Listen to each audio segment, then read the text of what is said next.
Bonjour et bienvenue dans ce 13h accessible aux sourds et aux malentendants. Merci de nous rejoindre sur RTI 1, la chaîne qui rassemble. Le président Alassane Ouattara a échangé hier avec la directrice générale de l'UNESCO, l'Organisation des Nations Unies pour l'éducation, la science et la culture. Entre autres sujets abordés, le prix Félix Houphouët-Boigny pour la recherche de la paix de l'UNESCO et la coopération Côte d'Ivoire-UNESCO. Ce vendredi est jour de célébration de l'amour. L'amour chanté, l'amour clamé, l'amour avoué, l'amour vrai. Un jour pour s'échanger des mots doux et s'offrir mutuellement des cadeaux ou partager un repas entre amoureux. Ce 14 février est spécial et nous en parlerons dans ce journal à suivre dans une vingtaine de minutes. Au Burkina Faso, la procédure judiciaire dans le cadre de l'assassinat du capitaine Thomas Sankara se poursuit. Hier jeudi, le tribunal militaire de Ouagadougou a procédé à la reconstitution de l'assassinat du père de la Révolution et de ses compagnons. Les survivants ont participé à cette reconstitution dont l'objectif est de retracer le parcours de chaque protagoniste. Je vous le disais en titre, le président Alassane Ouattara est à Paris, en France. Il a échangé hier jeudi avec la directrice générale de l'UNESCO, l'Organisation des Nations Unies pour l'éducation, la science et la culture, au siège de l'institution. L'entretien a entre autres porté sur le prix Félix Houphouët-Boigny pour la recherche de la paix et la coopération entre la Côte d'Ivoire et l'UNESCO. Le compte-rendu de Mahama Traoré. Entre la Côte d'Ivoire et l'UNESCO, l'histoire remonte au 27 octobre 1960, date de l'adhésion du pays à cette institution onusienne chargée de l'éducation, de la science et de la culture. Après 6 décennies de coopération aux acquis notables, les deux parties sont décidées à la renforcer, volonté matérialisée ce jeudi matin par la visite du président Alassane Ouattara au siège de l'UNESCO à Paris. Elle a été marquée par un entretien entre le chef de l'État et la directrice générale de l'UNESCO, Audrey Azoulay. Nous tenions à venir saluer Madame la directrice générale pour son élection. Comme vous le savez, la Côte d'Ivoire l'a soutenue parce que nous estimons qu'elle avait tout ce qu'il fallait pour faire un travail important. L'expérience montre qu'elle apporte une grande contribution au renforcement de cette grande institution. Et donc, je suis très heureux d'être là ce matin. Et vous savez également que l'UNESCO abrite le prix Félix Houphouët-Boigny pour la recherche de la paix. Donc, nous en avons discuté pour voir comment organiser les choses pour le futur. Je voudrais remercier Madame la directrice générale, lui dire que nous avons beaucoup de compatriotes qui sont employés ici et je sais qu'ils font du bon travail, qu'ils contribuent du mieux qu'ils peuvent au fonctionnement de l'institution.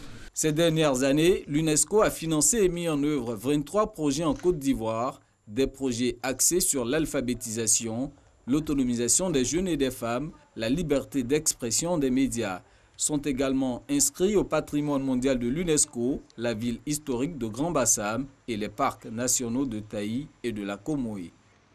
Alassane Ouattara à l'UNESCO à Paris. Le Premier ministre, lui, est en visite dans le Boclé, ici en Côte d'Ivoire. Hier, à Fresco, lors d'un meeting, Amadou Gon Coulibaly a annoncé de bonnes nouvelles pour cette région et ses populations, tant en termes d'infrastructures routières, sanitaires et scolaires que d'adduction en eau potable et en électricité. Retour sur ce premier meeting avec Herman Guivet.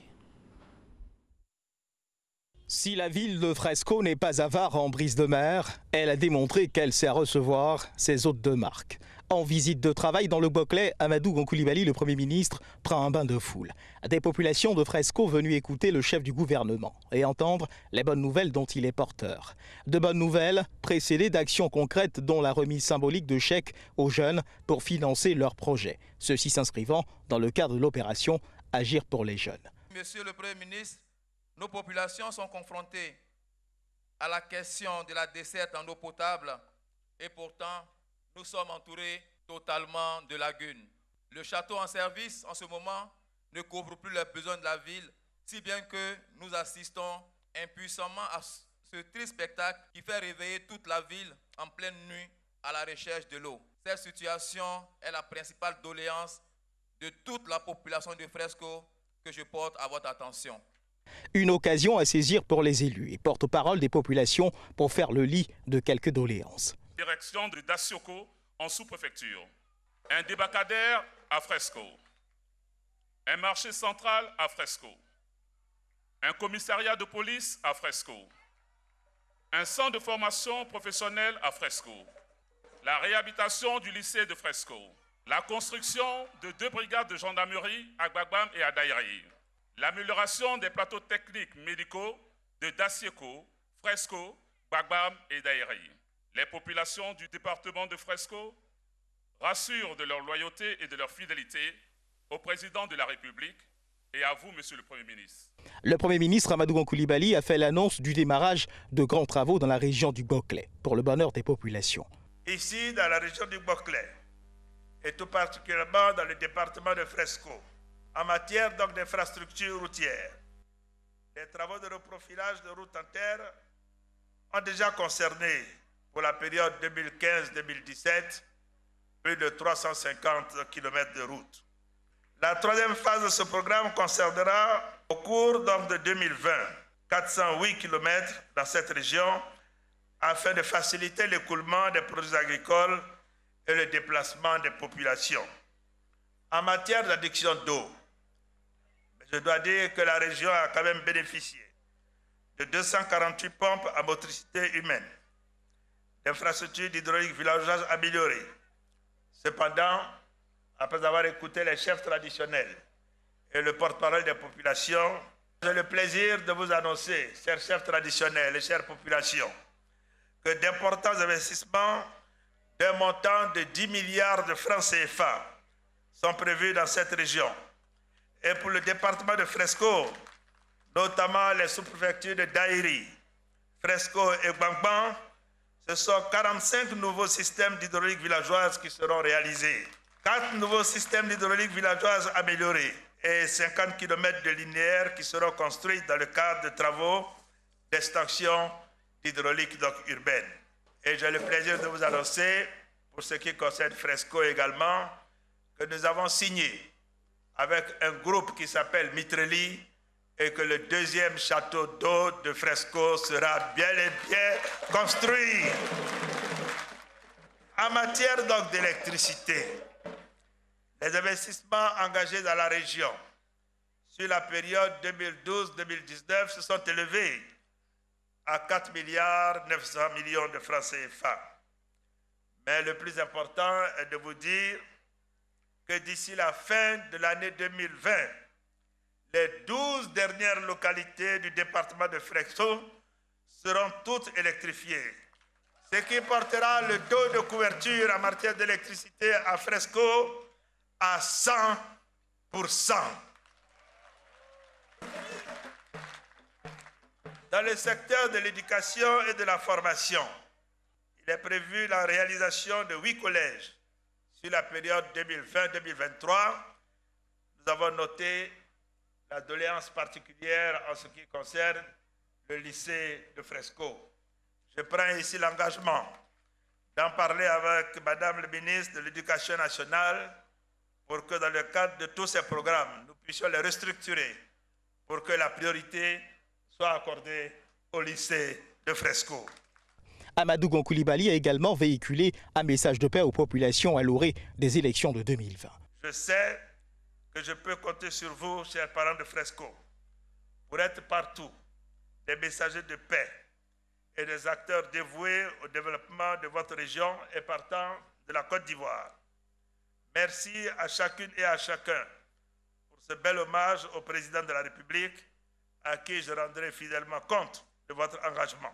Les populations de Fresco peuvent d'ores et déjà se réjouir. Au menu de la présence du Premier ministre Amadou Koulibaly dans le Boclé, la mise sous tension d'un quartier de la ville de Fresco. Nos reporters ont ensuite tendu le micro aux populations. Vous allez le voir, elles se disent heureuses de cette visite. Le discours que je viens d'entendre, c'est vraiment un discours d'espoir pour un peuple qui est longtemps resté dans la léthargie, qui a été oublié un tant soit peu. Il vient nous renaître de nos cendres et nous donner une nouvelle, un espoir. Il vient nous donner la force de vivre. Vraiment, on voudrait lui dire merci. Cela dénote de ce qui est son leitmotiv, c'est le développement. Dans tout ce qu'il doit faire, il faut le développement Et c'est à travers la paix que le développement va véritablement s'installer. Très beau discours, un discours de rassemblement, un discours de paix. C'est ce que nous recherchons en Côte d'Ivoire. Nous cherchons la paix, le rassemblement et la cohésion. Et ça, c'est ce que le Premier ministre a dit au nom du Président de la République.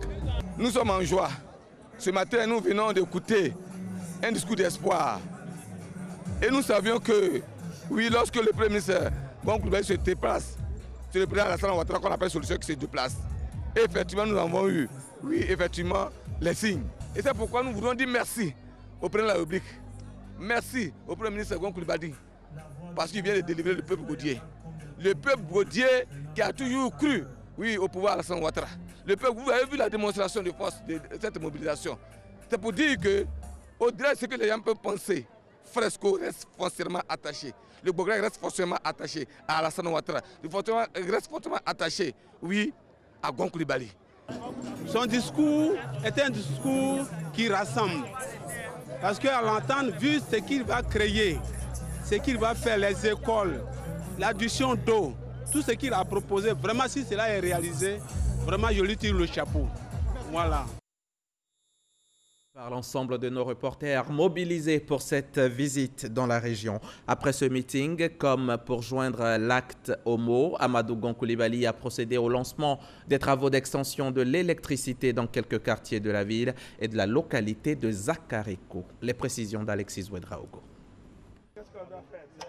Entre autres temps forts de la première journée du chef du gouvernement dans le Boklé, extension de réseau électrique et mise sous tension dans le village de Zakariko. Et les plus heureux, ce sont bien les populations. Je suis très heureux, mais pas pour moi, pour ma population, mais à travers moi, la population de Zakariko et en particulier le département et la ville de Fresco. Pour le chef du gouvernement, c'est une réelle offensive du programme Électricité pour tous au service de l'amélioration des conditions de vie des populations. En 2011, le taux de couverture au niveau du département de Fresco était autour de 31%. Et nous allons nous retrouver à la fin de l'année 2020 avec tous les villages du département de Fresco qui seront électrifiés. Je suis très heureux de venir ici en visite de travail au nom du président de la République pour constater et mettre en service ces ouvrages. Nous avons lancé un programme d'extension de réseau au niveau de la ville de Fresco qui permet de toucher environ 1000 ménages, ce qui est environ 6000 personnes, ce qui est énorme pour la ville de Fresco. Et là, nous venons de mettre sous tension le village de Zakariko. C'est ça la mission du gouvernement et c'est ça la mission des hommes politiques. Faire la politique, c'est de mettre au service de ces populations. À Zakariko, désormais, les nuits, elles, seront moins sombres. En bref et en image, le Premier ministre Amadou Gon Coulibaly s'est également rendu au Conseil régional du Boklé où il a procédé à l'inauguration des nouveaux locaux de la structure. Ces images nous sont rapportées par Alexis Ouedraogo. Son reportage complet ce soir dans le 20h avec Marie-Laure Ngoran. En début de journée de ce vendredi, le chef du gouvernement Amadou Gon Coulibaly a donc donné le coup de pelle qui lance les travaux de bitumage de la voirie de Sassandra. Quelques 5 km de bitume dans la ville devrait permettre d'améliorer la mobilité des personnes. Ce reportage vous sera également proposé ce soir. Mais tout comme à Sassandra, hier, à la suite de sa rencontre avec les cadres du département et la chefferie traditionnelle de Fresco, Amadou Gon Coulibaly a procédé au lancement des travaux de bitumage de la voirie de la ville, ainsi que vous pouvez le voir sur ces images qui nous sont également rapportées par Alexis Ouedraogo. Le développement est donc à la porte de Fresco dans la commune d'Abobo, ici à Abidjan. C'est aussi pour bientôt la fin du calvaire des populations. Les quartiers Sagbé et Biabou font face à une pénurie d'eau depuis de nombreuses années, une situation que Laurent Tchagba promet de pallier incessamment. Le ministre de l'Hydraulique assure également que les fraudeurs feront désormais l'objet de traques. Frédéric Oulaye, Eugène Atoubé. Nous sommes au quartier Sagbé, dans la commune d'Abobo. C'est en vain que Dame Amoué Nguissan tente d'ouvrir son robinet pour recueillir l'eau. Selon Dame Nguissan, malgré le manque d'eau, elle continue de recevoir des factures. Je reçois les factures, ça me fait maintenant 7 ans, je paye l'entretien, mais je n'ai pas d'eau. La solidarité africaine fait que nous avons souvent des lois avec nos camarades. Et pourtant, chacun de nous ici a une fontaine. Malheureusement, jusqu'à présent, on est impatient d'avoir l'eau. À Sagbé comme à Biabou-Belleville, il faut parcourir de longues distances pour s'approvisionner en eau potable. Ici, certaines populations se connectent au réseau d'eau de façon illicite. Les 10 bidons, on peut puiser ça souvent 500, 700. Si tu as fait du tout comme cela, là, tu es obligé d'enlever 2500. À faire de l'eau, là, c'est vraiment grave. L'arrivée du ministre de l'Hydraulique sonne la fin des souffrances pour les populations. Nous sommes en train de travailler à la mai. Une fois que la production est faite, les canalisations sont posées, les châteaux d'eau sont réalisés pour le stockage.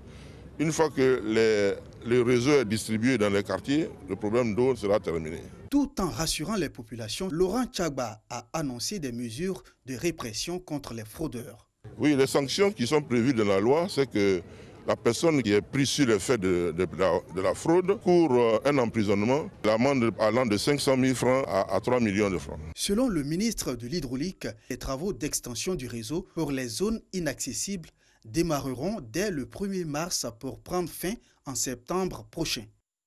C'était un reportage de Frédéric Oulaye et Boko Clément.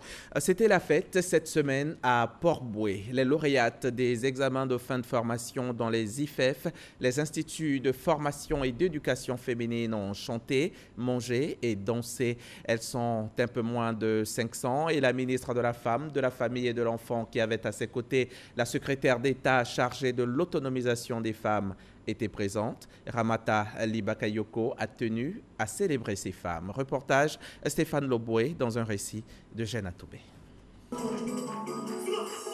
L'ambiance à l'Institut de formation et d'éducation féminine de Port-Bouët est pareille à celle des cérémonies d'excellence, rehaussée de la présence de la tutelle.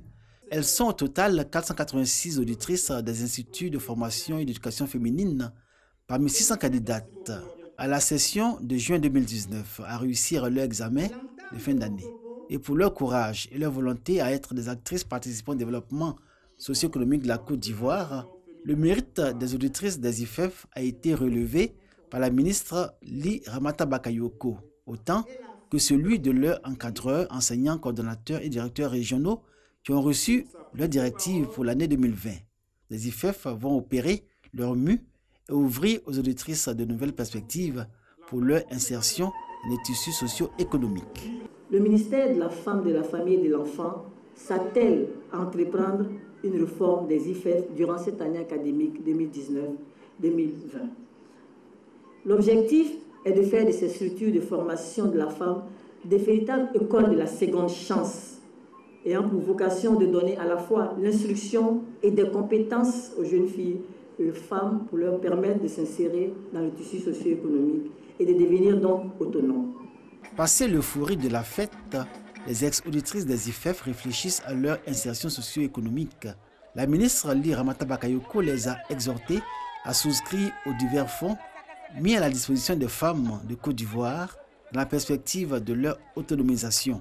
Ce sont le FAFSI de la première dame Dominique Ouattara, le Fonds de l'entrepreneuriat féminin et le Fonds Femmes et Développement mis à disposition par le secrétariat d'État chargé de l'autonomisation des femmes.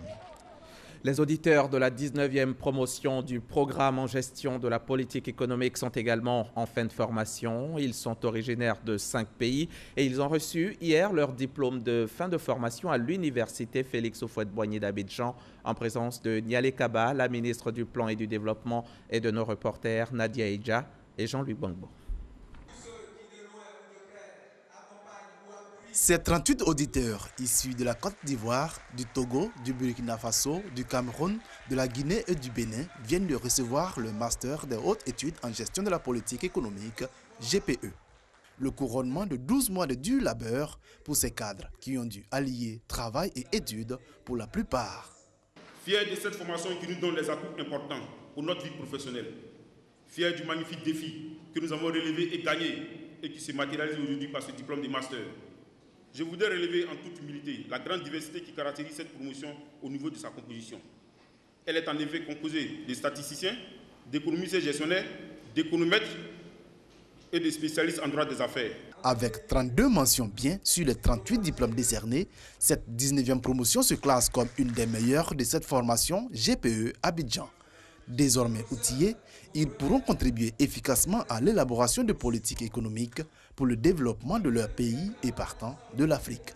Notre continent, l'Afrique, doit plus que jamais se doter de ressources humaines de qualité, capables de garantir aux populations un bien-être durable. De ce point de vue, la Côte d'Ivoire formule la vision de développement d'une puissance industrielle épaulée par une puissance éducative à l'horizon 2040. Au cours de cette cérémonie, la ministre du Plan et du Développement a été honorée pour sa participation au bon déroulement de cette formation. La cérémonie s'est achevée avec la passation entre cette 19e promotion et la promotion entrante. À ce jour, ce sont 660 cadres qui ont été formés en 20 ans. Nous sommes vendredi et c'est le 14 février. 14 février, jour de la Saint-Valentin, la fête des amoureux. Un jour spécial pour les couples qui en profitent pour échanger des mots doux et des cadeaux comme preuve d'amour, ainsi que des roses rouges qui sont l'emblème de la passion. La fête de Saint-Valentin, c'est aussi un moment heureux pour les commerçants. Beaucoup d'entre eux se frottent les mains, notamment en matière d'emballage cadeau. Vous allez le voir, il y a des chiffres d'affaires qui explosent. On en parle avec le couple Maï Sanogo et Jean-Marc Djadji, le couple de reporters. Après 15 minutes de négociation, Locini finit par acheter le cadeau à offrir à sa dulcinée lors de la Saint-Valentin. Il est important pour lui de marquer le coup à travers un cadeau. L'amour se vit chaque jour, mais quand même, le jour de la Saint-Valentin, c'est encore plus symbolique, quoi. C'est pour ça que je suis venu acheter un cadeau de plus encore. Si Locini a fait une bonne affaire, Anza, elle, non. Cette année, il n'y a pas d'affluence. Le marché, ça va un peu, en tout cas les hommes, ils viennent payer des cadeaux pour leurs femmes. Un peu, ça va. La Saint-Valentin, moment privilégié pour les emballeurs. Cet après-midi, So Siaka est débordé par la clientèle. Je fais les emballages chaque année ici. Actuellement, on est un peu coincé. Il y a des clients par-ci, par-là. Je suis venue emballer le cadeau de mon copain. Je l'aime ces cérémonies. Je suis venue offrir un cadeau pour la fête de Saint-Valentin. Pour moi, la Saint-Valentin, c'est une fête pour les amoureux. C'est une fête pour être avec ton chéri et celui que tu aimes. Par contre, ce n'est pas le cas pour Djebiani. Bon, c'est pas fameux, hein. Par rapport aux autres années, cette année est vraiment très lente. D'accoutumée, impossible d'avoir une telle affluence à 17 h au marché de Marcory. Mais aujourd'hui, à la veille de la Saint-Valentin, c'est tout un autre aspect. C'est pas mal, compte tenu qu'il y a des perruques maintenant. C'est la même chose.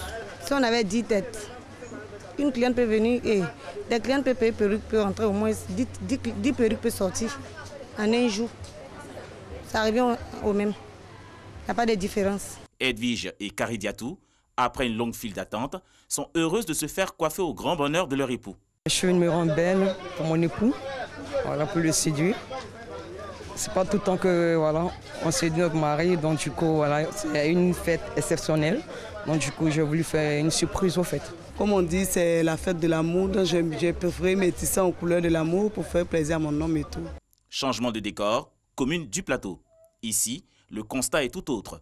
Pas d'affluence dans les boutiques. Cette année, comme vous le constatez, hein, c'est vide. Je pense que les Ivoiriens sont plus amoureux ou ils sont amoureux d'une autre manière. La Saint-Valentin, moment privilégié pour les commerçants de faire du chiffre d'affaires et pour les amoureux de prouver leur amour à leur partenaire.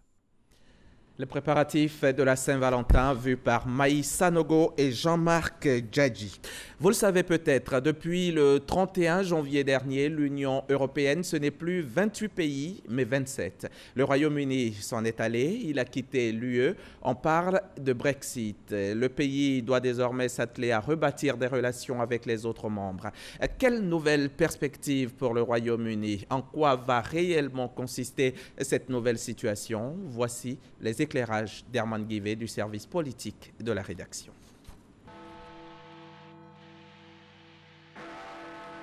C'est effectif. Le Royaume-Uni quitte l'Union européenne, mais pour y arriver, quel parcours?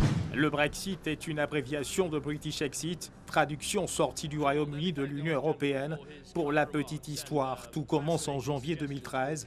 David Cameron, alors Premier ministre du Royaume-Uni, propose un référendum sur le maintien du Royaume-Uni dans l'Union européenne. Ce référendum est lui-même une promesse de campagne que le candidat Cameron avait engagée alors qu'il briguait un second mandat de Premier ministre. Le divorce du Royaume-Uni avec l'Union européenne ne se fera pas ipso facto car en réalité, l'Europe ne semble pas du tout préparée à accepter l'idée du départ du Royaume-Uni de l'Union européenne. C'est quand même quelque chose qui m'affecte un peu parce que voilà, c'est les Anglais, leur humour, etc. Ça fait partie pour moi de l'Europe pleine et entière. Ce départ, qui signifierait pour l'Union européenne la perte de l'une de ses 3 plus puissantes économies, est le début d'un délitement de cette union. Entré dans le bloc européen en 1973, le Royaume-Uni est le premier pays à le quitter. Après 60 ans de vie au sein de cette union, une volonté de rupture avec l'Union européenne actée par un référendum le 24 juin 2016, les Britanniques votent en faveur de la sortie de leur pays de l'Union européenne. Le vote révèle cependant une division sur l'idée de cette sortie de l'Union européenne, tandis que Londres, l'Écosse et l'Irlande du Nord voulaient rester dans l'Union européenne. Le nord de l'Angleterre, le pays de Galles, vote largement contre. David Cameron, qui avait appelé à un maintien au sein de l'Union européenne, démissionne et passe le tablier à Theresa May, qui se donne pour mission première de conduire les négociations qui devraient permettre d'aboutir à la sortie effective du pays de l'Union européenne. Un processus de négociation de sortie entaché de rebondissements tant au sein du Royaume-Uni que de l'Union européenne. Le Royaume-Uni et l'Union européenne pendant presque 2 ans avant d'aboutir à un accord. Le 31 janvier 2020, à minuit, le Royaume-Uni sort de l'Union européenne. Je pense qu'aujourd'hui est un grand jour pour la Grande-Bretagne. Nous nous sommes libérés des chaînes de l'Union européenne. C'est un jour où ce pays peut à nouveau prospérer.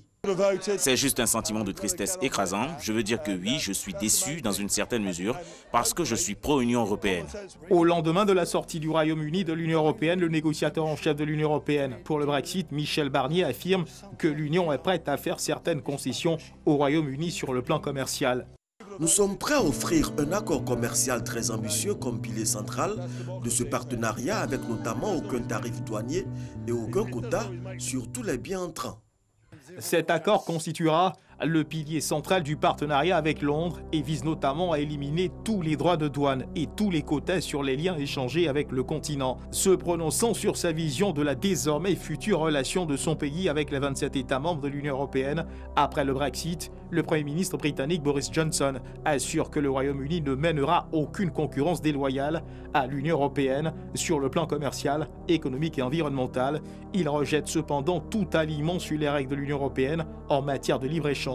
Il n'est pas nécessaire qu'un accord de libre-échange implique l'acceptation des règles de l'Union européenne sur la concurrence, les subventions, la protection sociale, l'environnement ou toute autre chose similaire. Pas plus que l'Union européenne ne devrait être obligée d'accepter les règles britanniques. Tout sujet en rapport avec le commerce devra être soumis à de fortes négociations. Boris Johnson envisage de restaurer la pleine souveraineté de son pays sur ses frontières.